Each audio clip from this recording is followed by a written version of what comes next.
Hi all, வாங்க ஒரு டேஸ்ட்டான மட்டன் பிரியாணி எப்படி செய்யலான்னு பார்க்கலாம்.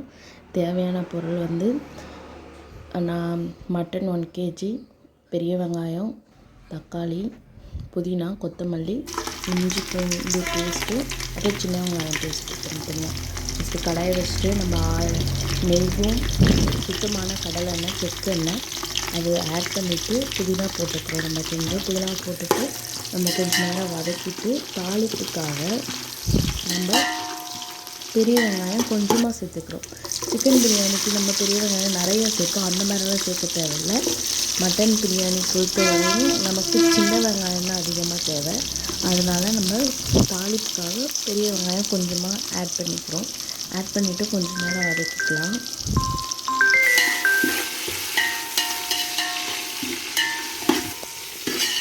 வதக்கிட்டு அப்புறமேட்டு நம்ம Sakthi Masala, red chilli powder add பண்ணிக்கலாம். அப்போ தான் வந்து நம்மளோட பிரியாணிக்கு அந்த கலரு, ஃப்ளேவர், இந்த கலரு இப்போ இந்த எண்ணெயில் ஆட் பண்ணால் தான் நம்ம பிரியாணிக்கு அந்த கலரை கொடுக்கும். அடுத்து நம்ம மட்டன் ஆட் பண்ணிக்கலாம்.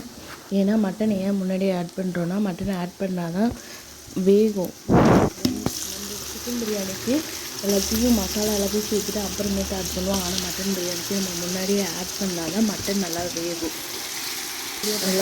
நல்லா கிளறி விட்டுட்டு ஒரு 10 நிமிஷம் நம்ம வேக போடலாம். 10 நிமிஷம் கழித்து பார்த்தோன்னா வெந்துச்சான்னு வேகலைன்னா கொஞ்சம் வேகலைன்னா நம்ம வந்து தயிர் ஆட் பண்ணோன்னா நல்லா வெந்து நம்ம தயிர் ஆட் பண்ணிக்கிறோம்.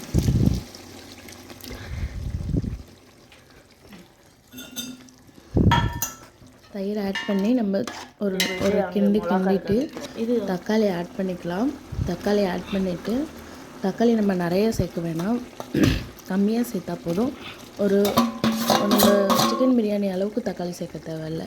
அப்புறமேட்டு பச்சை மிளகாய் ஒரு 4-5 பச்சை மிளகாய் சேர்த்துக்கலாம். அப்புறம் வந்து நம்ம கொத்தமல்லி கொஞ்சம் சேர்த்துட்டு கிளறி விட்டுக்கலாம் எல்லாத்தையும். ஒரு 5 நிமிஷம் அது குக்காகட்டும். குக்கான பிறகு நம்ம மசாலா சேர்த்துக்கலாம். ஃபஸ்ட்டு இஞ்சி பூண்டு எல்லாத்தையும் குறைன்னு அரைச்சிக்கணும், நைஸாக அரைக்கக்கூடாது. இந்த மெயினானதே வந்து நமக்கு சின்ன வெங்காயம்.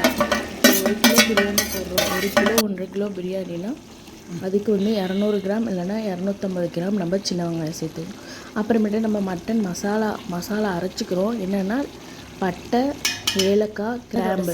பட்டை அதிகமாக இருக்கும், ஏலக்காய் கிராம்பு வந்து சமமாக எடுத்துகிட்டு பட்டை அதை விட கொஞ்சம் அதிகமாக நம்ம எடுத்துகிட்டு நம்ம மிக்சியில் அரைச்சி அதை ஆட் பண்ணிக்கிறோம். அப்புறமேட்டு மசாலா குக் ஆகிறதுக்காக நம்ம கொஞ்சம் தேவையான அளவு உப்பு சேர்த்துக்கலாம்.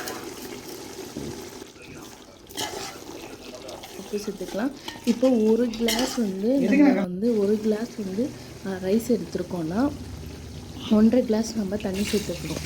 சீரக சம்பா ரைஸ் பொறுத்தவரை 1.5 கிளாஸ் சேர்த்துக்கணும். இது கொஞ்சம் நேரம் கொதிச்ச பிறகு நம்ம அரிசி சேர்த்துக்கலாம். ஒரு 10 நிமிஷம் ஆகட்டும். 10 நிமிஷம் நல்லா கொதி வரும்ல, கொதி வந்த பிறகு நம்ம அரிசி ஆட் பண்ணிக்கலாம். நல்லா குக் ஆகிடுச்சு, நல்லா கொதிச்சிருச்சு, மசாலா எல்லாமே மிக்ஸ் ஆகிடுச்சு. இப்போ நம்ம அரிசி ஆட் பண்ணிக்கலாம். அரிசியும் தண்ணியும் ஒன்றா வந்து சேமாக வரும்போது நம்ம வந்து தம் போட்டுக்கலாம்.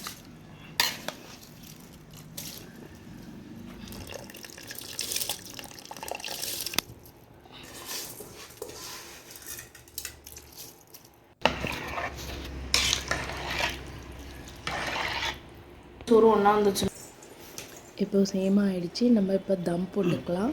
தம் போட்டுட்டு ஒரு 20 மினிட்ஸ் தம் போடணும். ஒரு 20 மினிட்ஸ் அப்புறம் நமக்கு டேஸ்டான மட்டன் பிரியாணி ரெடி.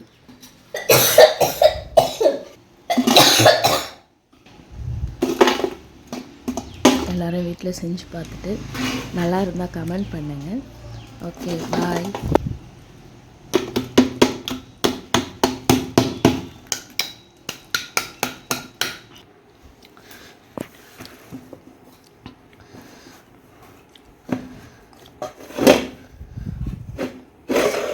கொஞ்ச நேரத்துக்கு அப்புறம் ஒரு டேஸ்டியான மட்டன் பிரியாணி ரெடி.